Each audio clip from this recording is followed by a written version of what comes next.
True. Okay, all right. So today we're going to start chapter 8, estimating with confidence. So estimating with confidence. So we're doing chapter 8, estimating with confidence. Okay, and 8.1. We're going to start 8.1, which is confidence intervals, or the basics of confidence intervals, okay? Confidence intervals. Confidence intervals you have heard before. You've heard it many times. You've heard it especially during election time, right? During election time, when we do Pew Research does a poll says that Obama is leading by, or 65, does it just say, what do they say? The polls, does it say it's 65%? Or what do they say? What do they say when they do polls? There's always something at the end that they say. With a, well, okay, exit polls, right? So 65% of the people are saying yes, plus or minus 3%, right? There's always that error at the end, the margin of error, right? Yeah. It's margin of error. So it's 65 plus or minus 3%. Okay? So what does that mean when it says the plus or minus 3%? Standard deviation. Yeah, that's what I thought. Standard deviation. Kind of a standard deviation thing, right? Kind of a standard. It gives you a range, A window of like right? It gives you a range that somewhere in between there is what the true percentage is, right? We're estimating that it's this, but we are usually they're going to say with 95% confident that in between here it's going to be there. So it's going to be what? This is going to be actually 62 to 68%, correct? Because I have minus a 3, and I add the 3 to get 68, right? So in other words, if this is done with a confidence level of, let's say it's 95%, then I can say that we are 95% confident that the true proportion is somewhere between here. Okay? To the point where, let's say that I'm not doing an exit poll, I'm doing a pre-poll, so before the election. Let's say that I did a poll, and I found that Hillary Clinton was leading 52%, plus or minus 3%. What does this mean? Does that mean that she's going to be the winner? No. Why not? Because 52% because is greater than 50. because Trump won. Because Trump won. What's the state vote? Because who's our No, no, no. president now? Why not? Just like because plus or minus 3%, like they could go down 3%. Exactly. So you can be as low as And which then Trump would have 51%. Exactly, right? So Realization. I'm not feeling good if somebody tells me that I am 52%, but there's a plus or minus 3%. That means that I could lose. Correct? Yes. Right? Okay. All right. So these are the things where you've heard about confidence intervals before.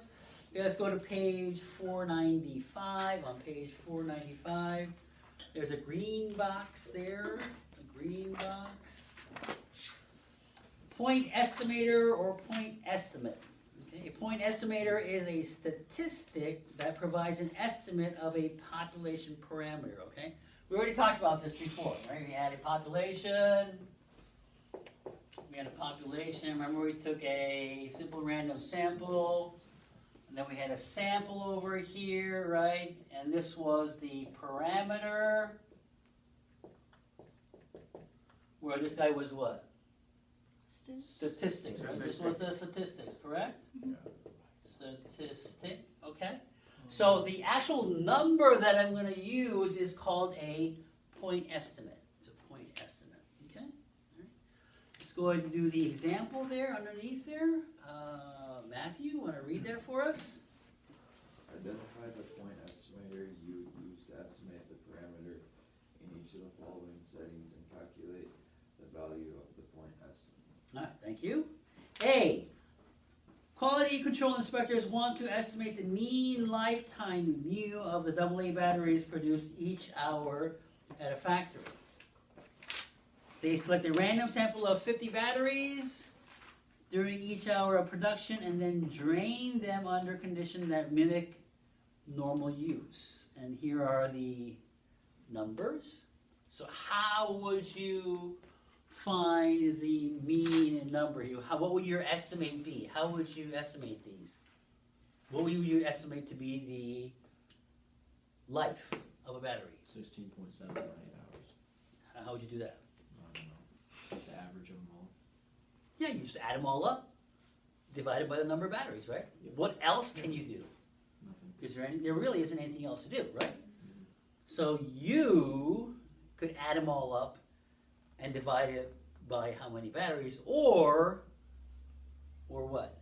Look underneath it where it says the answer. No. Or you could have your calculator do it, right? Yeah. How would you have your calculator do it? Put out all the number divided. No. There's a function. What? There's a function. The thing that tells you the mean. Yeah, the thing that tells you me. What is it? How do we do that? I don't Highest and remember. lowest. The schedule. Go to L1, right? Yeah. And calculate L1, right? Pop in the And then corner. do 1 var stat, because then you're going to get the mean and the, How is that any different than taking the average though? You're still because punching you in get the 50 standard You're deviation. still punching in 50 numbers. Okay. All right. B. You get more for your work. What proportion P of U.S. adults would classify themselves as vegan or vegetarian? A Pew Research Center report surveyed 1473 randomly selected U.S. adults. Of these, 124 said they were vegan or vegetarian. So what would you guess, or what would you use as a point estimate for the percentage of people who are vegan? Simple destroy. You would simply just take the 124 over For 1473. 1473, right? Again, you really have no other choice. That is the only choice, right? Mm. C, the QC inspectors in Part A want to investigate the variability in battery lifetimes by estimating the population's standard deviation. Okay, you would just find the standard deviation from the L1 and L2, right? L1, the 1 bar stats that you found, and you would just use that, right? Again, because that's all you have, really. Okay. So, the idea of a confidence interval. 497 on top, there is a green box definition there. Savannah, read that for us. A confidence interval gives us an interval of plausible values for a parameter based on a sample data. Okay. Confidence interval gives an interval of plausible values. Interval of plausible values. Here would be 49 to 55, right? Plausible values for a parameter based on the sample data, right?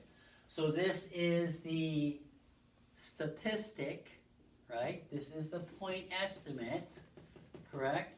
And you are trying to estimate the true parameter, right? Because this is what you do not know. This is what you're interested in, right? Yeah. You're interested in how many people in the United States, total voters are going to vote for Hillary, right?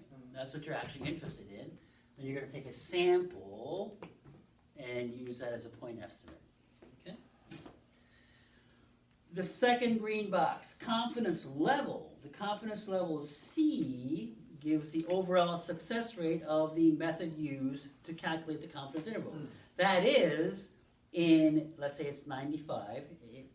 In 95% of all possible samples, the interval computed from the sample data will capture the true parameter value. Okay, so this is a hard one to grasp. Okay, this is not easy. So let's put on our thinking caps here for, oh, never mind. We're going to do that on the next page. Let's take them back off. Okay, so go to page 498. There's a green box there. Save the thing you got for later. Interpreting a confidence interval. This is a jingle or you will actually have to memorize this During the college. during the test, even when you're actually going to college, when you start talking about confidence intervals. This is the only way that you interpret a confidence interval, okay? So, College. we are 95% confident that the interval from 49 to 55 captures the true percentage of U.S. adults who will vote for Hillary Clinton. Okay? Do you see that? So we are 95% confident that the interval from here to here captures the true proportion, or if you're doing mean, the true mean, or whatever it may be. Okay, so always interpret the confidence interval that way, in the way that we say 95% confident that this interval will capture the true whatever it is that we're trying to find. Okay? More people did vote for Hillary Clinton. Huh? More people did vote for Hillary Clinton. And yet she still lost. Oh, not enough, obviously. Oh, obviously. Obviously not enough. Okay, so on the very bottom, there's also a margin of error definition. Matthew, could you read that for us?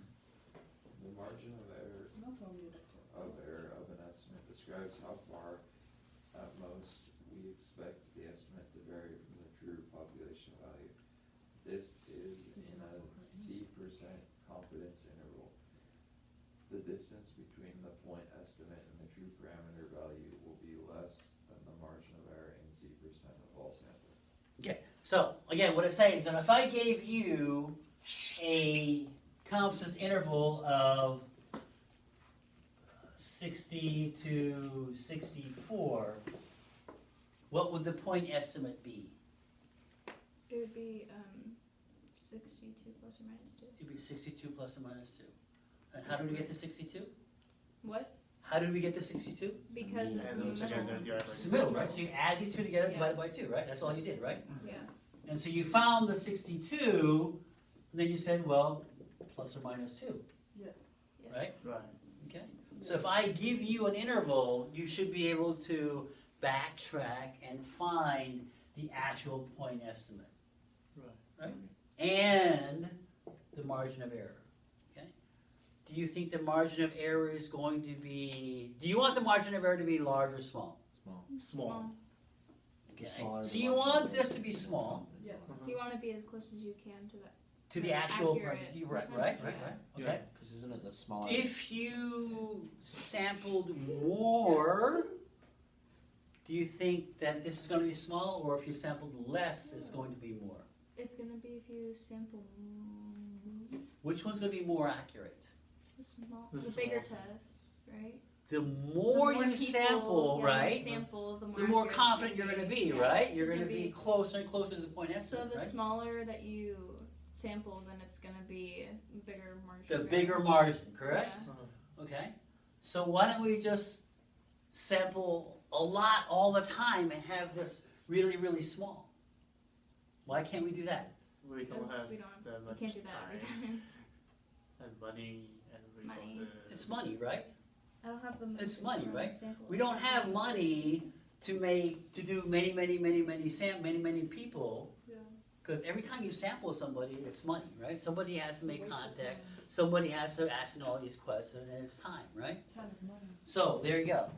That is why there's a happy medium there where, okay, you do not spend that much money, but you get a accurate estimate. Okay? Okay, so we talked about that, and we are good. So let's call it a day.